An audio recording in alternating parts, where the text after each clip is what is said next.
We're live. Hey, what's up, everybody? This is Coach Stokes with Stokeshouse Boxing. I'm bringing you everything live and direct.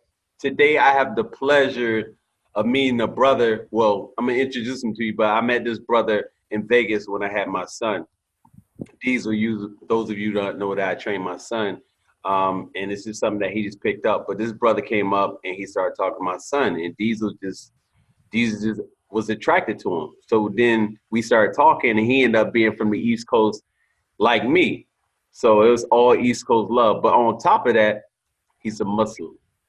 And I'll tell you, man, we just clicked. We bonded right at the hip. So today on Stokeshouse Boxing, we have American boxer, cruiserweight, Muhsin Cason, originally from Baltimore, Maryland, but is residing in Las Vegas right now, fighting out of Vegas. He's currently at 2-0, but this weekend he will be fighting, which he'll go up to 3-0. That is. Those of you that do know him, he is the brother of former heavyweight champion Hasim Rahman, and as I said before, he is a proud Muslim. Brother, how you doing today? I'm good, man. How are you? Thanks for having me on. Man, I really appreciate it. Definitely, man. I figure I better get on now before you blow up and you don't have no time for a brother. Nah, my joints still don't. It don't change. Hey, brother, let everybody know about you, man. Who you are. How did you get started into boxing? Well, I really got started into boxing. About 3 years ago. Just started. I walked into a gym. Of course, everybody knew who my brother was, but I didn't walk into a gym until 2015. They told me I was looking good, so I called my brother Ibn, who was actually my coach, Ibn Cason. I called him and asked him. I told him, I said, if I'm going to box, I want to. Can you teach me something? So he said, let me see what you're working with. And from there, I turned pro, and now I'm 2-0. 2-0. So was this something that you never thought you would do, or it just came up at the last minute? What? It really came up at the last minute. To be honest, I really didn't know if boxing was for me at first. I was kind of getting out of it from just a bad situation.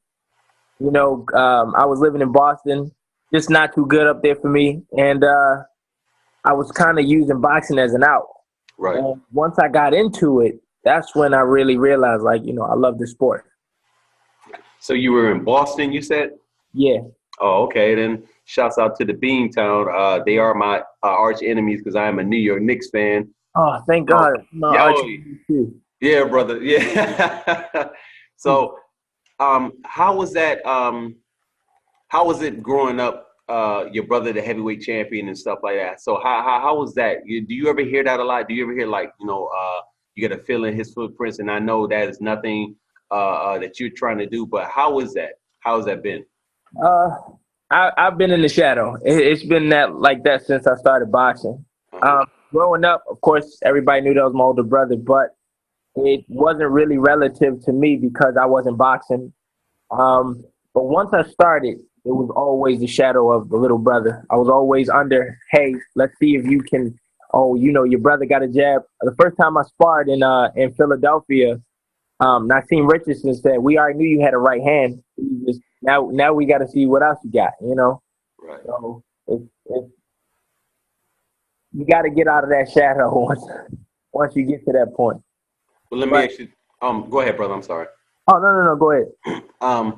My next question was going to be, being that you are a fighter, man, it takes dedication, a lot of dedication, and a lot of being immersed in it totally. For those, you got a lot of cats out there that say they want to be a fighter, but until, they really feel that life, they only see the glamour and glitz of it, them hands raised, but they don't see everything you go through when you're dealing with your family, when you got to run extra, when you got to, eat extra special, all that. So can you please let people know the real when it comes to boxing?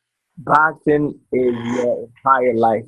Once you choose boxing, everything revolves around it. I mean, from making a choice to your food, to your family, to what you do, to how you look and represent yourself as a boxer. My brother Ibn always tells me, you gotta have this mentality outside of it so you can bring that mentality into it. So even playing video games, you get competitive, you're playing, doing certain things. It's always a mental thought of how am I going to be in the ring, and this time I'm going to be all right, cool. But on top of that, boxing, it's a lonely sport. As much as everybody thinks that it's all the glamour and everybody your friend and everybody want to be around you. You can walk out with 100 people, but the minute you get into that ring, it's just you and another opponent, and it's quiet and lonely in there. Yes. Very lonely. Yes. So, like I said, even getting ready for a fight, it's nobody that can get you ready but yourself. Your coach can only talk to you but so much, but then it has to be you.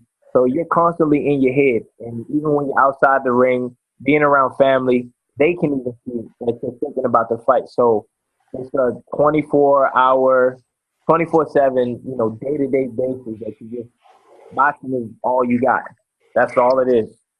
So, brother, pretty much, like I tell people, boxing is a sport of life, because isn't that how life is?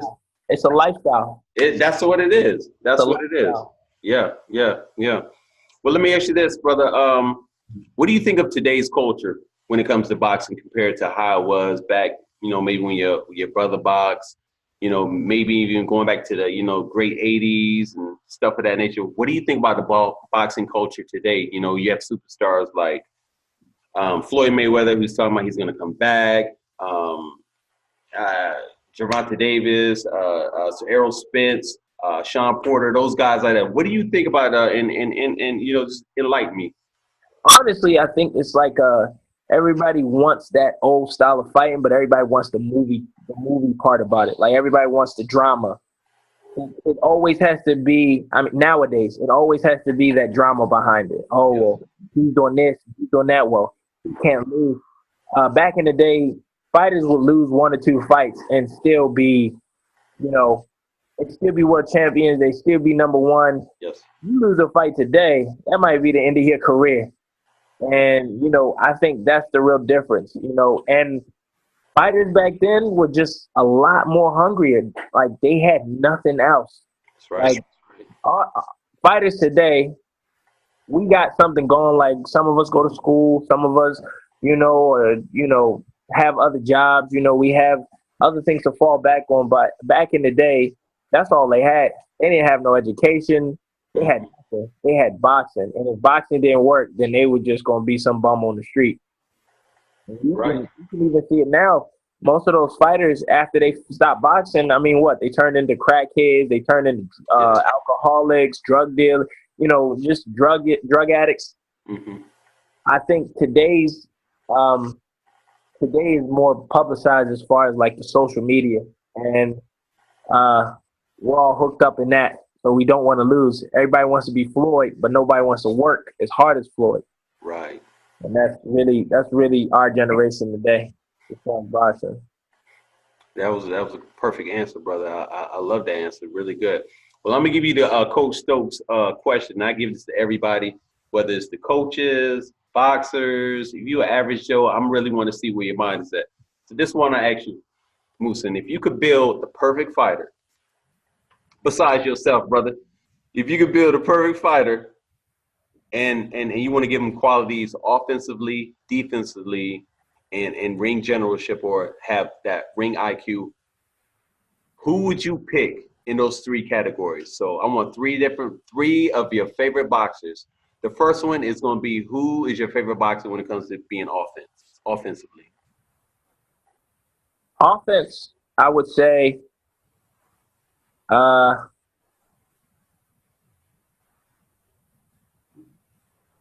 it would have to be offensively. My all-time is Pernell Whitaker. I would have to say, but but offensively it would have to be Floyd, even though he's not an offensive fighter. Mm-hmm. But if you see some of those fights, like when he fought Arturo Gatti, when he fought certain people, he was on the offensive side, and I like that. The jabs was always coming. Jabs was always there. It was always you have to be on the defensive side and the offensive side at the same time. So, and also a new one, Canelo. As far as that, Canelo's really the top man, Yeah. defensive and offensive. He comes forward, he presses, the jab comes, and another one, my favorite guy, Lomachenko. Oh man. One of my favorites. Oh my goodness. Lomachenko. The Matrix himself. I think most of the time that when any fighter that I think about who is a really complete fighter, my top five would be Pernell Whitaker, Floyd Mayweather, Lomachenko. Defensively, Guillermo Rigondeaux, as much as he like somewhat of counted out, Yeah. defensively he's amazing. I will say that. So he does. The way his schemes and how he gets in and out and his footwork his positioning is incredible. Absolutely. It's incredible. I hear a lot. I hear Floyd all the time. I hear Roy Jones. Defense wise, Floyd always gets in there. And then also my favorite all time defensive fighter is James Toney. Oh yeah, absolutely. Pernell Whitaker, Yeah. James Toney. Wow, there's so many other. Marquez, Manuel Marquez. Oh, Marquez, yeah. He came back. It was a few things that he did. Even with countering, he would take a jab and throw 3 counters after that. Mm-hmm. It's a few of them back in the day, but I think in this day and age, we don't have complete fighters. They either can punch hard, or they have really good defense, or they stalk really good, which mostly are the Russians. They stalk really good. They got really good stalking, but they are susceptible to getting hit a lot. Yeah. And then defense, they have so much defense that the fight just look boring because they really not getting hit, but they also not attacking. Mm-hmm. So I think after maybe the 80s, that was it. Maybe early 90s, that was really it for the real, like, it was a stacked league or stacked opponents. Yeah, you know what? I saw an interview. I guess ESPN rated Gennady Golovkin over Roy Jones as pound for pound best middleweight. And did you see that? And they asked Roy about it. Roy was like, nothing against him, but nobody has ever done the things I've done in any weight class. And Roy was the baddest man on the planet when he fought. Exactly. Props to Gennady. I will say that, but Gennady don't move up in weight. No, right. Gennady don't move up in weight. It was one time where he fought. They were questioning him about Andre Ward. That never happened. Never. Nobody was there for him to fight, he claimed. So go up and fight Ward. Go fight Drake. He didn't do it. Another one who really, he just left the sport and really don't talk about him, Joe Calzaghe. Joe Calzaghe was a monster, man. Exactly. Whew. He messed up Roy Jones. Hey. And Bernard Hopkins. His punch stats from CompuBox was incredible. It was ridiculous, man. He used to throw in training. He used to do 1,000 punches on the bag. Yeah. Ridiculous. Yeah. Punch output was crazy, and he's still undefeated. He never lost. Yeah. So, it's a lot of them that was back in the day. But as far as this day, I don't know. Like, everybody you can pick apart. Mm-hmm. Everybody. Back in the day, it used to be like, man, listen, you just gonna have to fight your fight. And hopefully to make the best man win. But in this day and age, you can all right, cool. Like even Gennady. Gennady's a great stalker, but everything is at 100%. So of course he's going to get tired. Mm-hmm. He's susceptible for a jab, flips, a boxer. Right. Back in the day, I mean, it was Chavez versus Pernell Whitaker, Chavez versus Meldrick Taylor. They went to the body, went up top, kept the jab going, and they kept that momentum for an entire 12 rounds. And you don't see that today. Right, and them brothers definitely was not getting paid the money that these cats are getting paid today. Nothing against it. I love it. That's one thing I do love, and I'm pro fighter, man, because I was a fighter, bro. So I'm all about you guys first. So, because there's been too many guys, like you mentioned earlier, they end up retiring and again being successful to drugs or being broke, homeless. They don't have none of that. So that's one thing I can say about Floyd. Floyd, his blueprint to that man is, man. You see what he said about Manny Pacquiao? He shut the whole entire social media down when he made that comment. Yeah, yeah. But like I said, it's more of the media more than anything. Yeah, The media makes the fights more than the fighters make the fight. You know. you're right. You're right. So I take it you felt like Canelo won the fight last weekend. Absolutely. Skills pay the bills. Right, right, If right. you look at it, as much as everybody don't want to believe it, Gennady is a stalker. Mm-hmm. One and a bully in the ring. And what happens when you bully a bully? He doesn't know what to do. His energy, first of all, his energy is not the same because he's not used to backing up and moving around, and he's used to stalking. So, of course, that's where he's more comfortable. Mm-hmm. And because he wasn't as comfortable, he was getting hit. He was taking hits, taking jabs, getting countered. And even when he started punching back, it was cleaner on Canelo's part. Of course, no props to Gennady. He fought his fight, fought a heck of a fight, and he got his shots off. But I think Canelo was the more effective fighter. Yeah, I think when you say to someone, like, if you and I fought one fight and it's like, you know what, you didn't out jab me that last fight, I'm gonna out jab you, and you don't do it, just like you say, like, you are the better Mexican fighter, Right. and that was real personal because Canelo is Mexican, and we know Mexican people are very proud people. Yeah. Bro, hey, you lost the fight right there. So, my man, hey, before we conclude, what do you got going on? What do you have planned in the future? Let everybody know. Right now, I'm just taking my time. Like I said, I've only been boxing for 3 years, so I'm slowly and gradually moving up in the ranks. And soon I'm actually going to go down to light heavyweight. I really think I can be effective in that division. I think I can be a devastating puncher in that division, and hopefully, as for Muslims, we say inshallah, but inshallah, we're going to a world championship one day. My brother, I see great things. Oh, and I also want to say to you, congratulations to let the public know that my man got married. Sorry, one more thing. Yeah. I am going right back up to cruiserweight to get that belt as well. And back up to heavyweight. So I just want to get it. I want to be a 3-division world champion.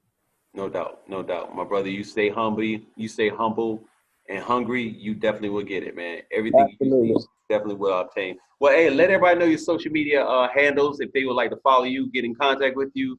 Let everybody know. My social media is 93 Fitness King. You'll see it under Muhsin the Spartan Cason. Again, that's 93 Fitness King. And you can catch me on YouTube or catch me on Facebook as well as Muhsin Cason. Hey, everybody, you heard it live and direct with Coach Stokes, Muhsin Cason. Thank you so much. Brother, I'll see you next time I come out to Vegas. Everybody, this is Coach Stokes. Always remember to stay ready so you ain't got to worry about getting ready.